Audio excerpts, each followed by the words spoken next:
Bismillahirrahmanirrahim. Assalamualaikum warahmatullahi wabarakatuh. Sahabat yang beriman, mengimani kehidupan di alam kubur adalah kewajiban bagi setiap muslim dan mukmin. Di alam kubur kelak akan ada pertanyaan dari dua malaikat munkar dan nakir kepada si mayit tentang selama kehidupan di dunia.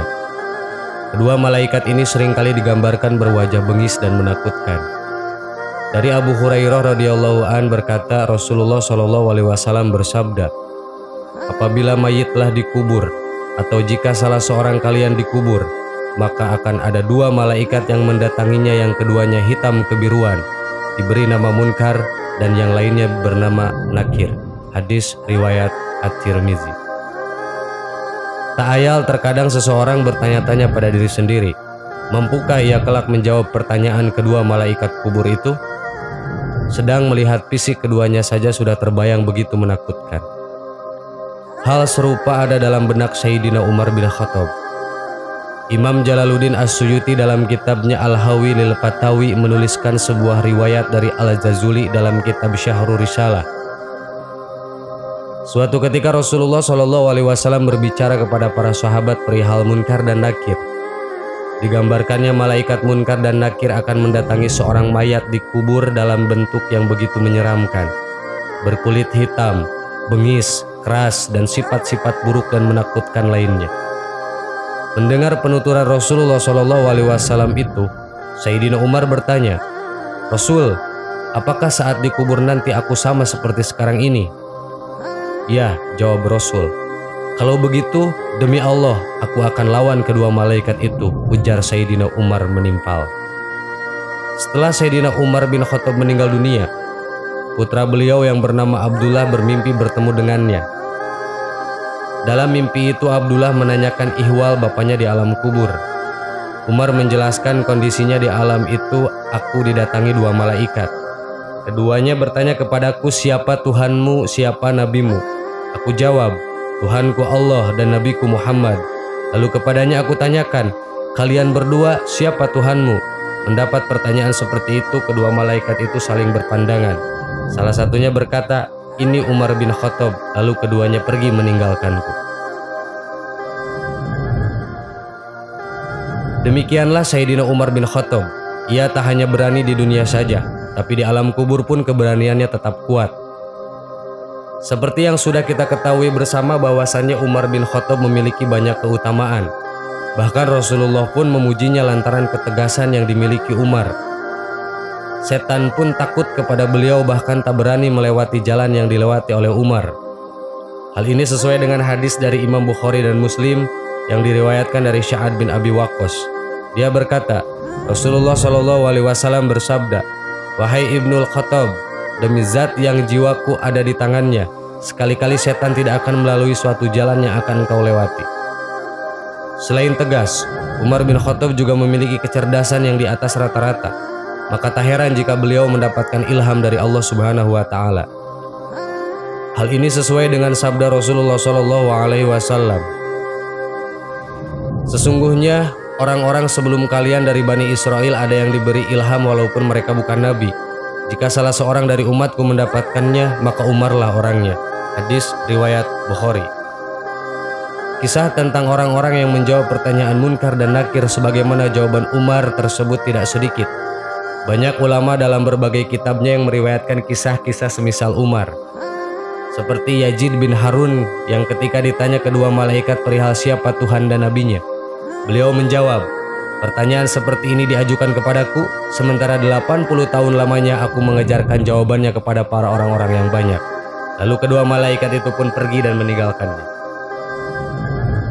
As-Suyuti dalam kitabnya menjelaskan bahwa ada segolongan orang yang kelak di alam kuburnya sama sekali tak ditanya oleh kedua malaikat Munkar dan Nakir, seperti para syuhada, siddiqin, dan lainnya. Mungkinkah kita menjadi bagian yang dikecualikan itu? Wallahu a'lam. Sahabat yang beriman, semoga apa yang disampaikan menjadi ilmu yang bermanfaat untuk kita semua. Wallahu a'lam. Assalamualaikum warahmatullahi wabarakatuh. Bismillahirrahmanirrahim. Assalamualaikum warahmatullahi wabarakatuh. Sahabat yang beriman, Azab merupakan bentuk balasan atas kesalahan yang pernah dilakukan oleh manusia. Kesalahan tersebut bisa berupa perbuatan atau ucapan yang tanpa disadari ternyata merupakan dosa. Itulah alasan kenapa manusia diperintahkan untuk berhati-hati dalam bertindak dan selalu menjaga lisannya. Jika tidak, maka neraka menjadi tempat untuk menerima azab pedih atas kesalahan yang diperbuat selama hidup di dunia. Ternyata datangnya azab tidak harus menunggu manusia meninggal atau kiamat tiba. Ucapan ini, kata ulama, cepat mendatangkan azab karena besar nilai dosanya. Bahkan sebelum orang tersebut tidur malam, azab itu segera mendatanginya. Apa ucapan tersebut? Berikut ulasannya.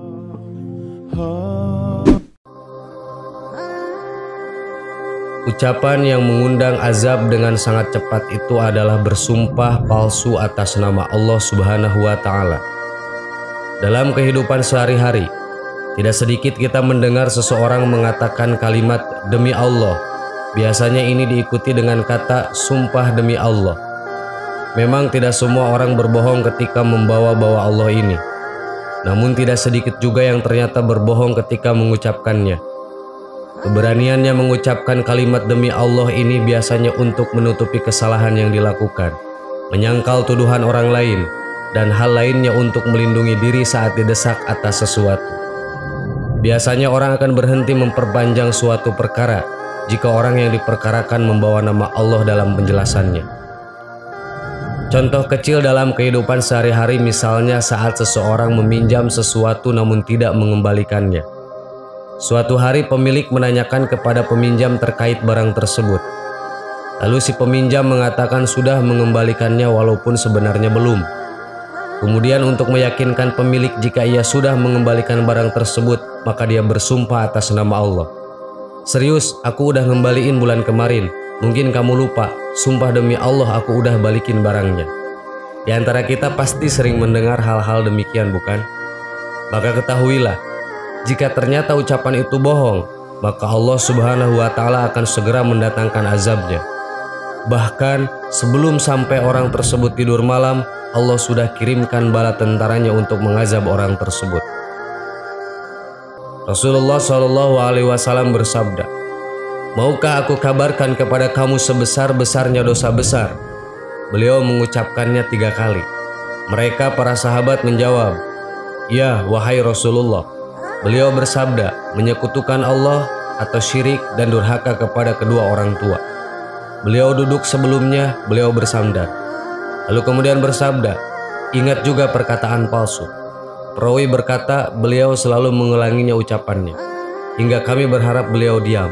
Hadis riwayat Bukhari. Orang yang berdusta atas nama Allah Azza wa Jalla adalah orang yang paling zalim. Allah Azza wa Jalla berfirman, "Dan siapakah yang lebih zalim atau aniaya daripada orang yang membuat-buat suatu kedustaan terhadap Allah atau mendustakan ayat-ayatnya? Sesungguhnya orang-orang yang aniaya itu tidak mendapat keberuntungan." Quran Surat Al-An'am ayat 21. Secara jelas bahwa Allah Subhanahu wa Ta'ala mengatakan jika orang zalim karena berdusta atas nama Allah tidak mendapat keberuntungan. Jelas bahwa ketiadaan keberuntungan ini akan mendatangkan azab. Bahkan ulama mengatakan jika azab tersebut akan segera mendatanginya sesudah ia mengucapkan kalimat tersebut. Sahabat yang beriman, semoga dengan mengetahui semua ini kita semakin berhati-hati agar tidak terjebak dalam perbuatan berdusta atas nama Allah sehingga akan mendapatkan kebinasaan. Allahu a'lam. Assalamualaikum warahmatullahi wabarakatuh.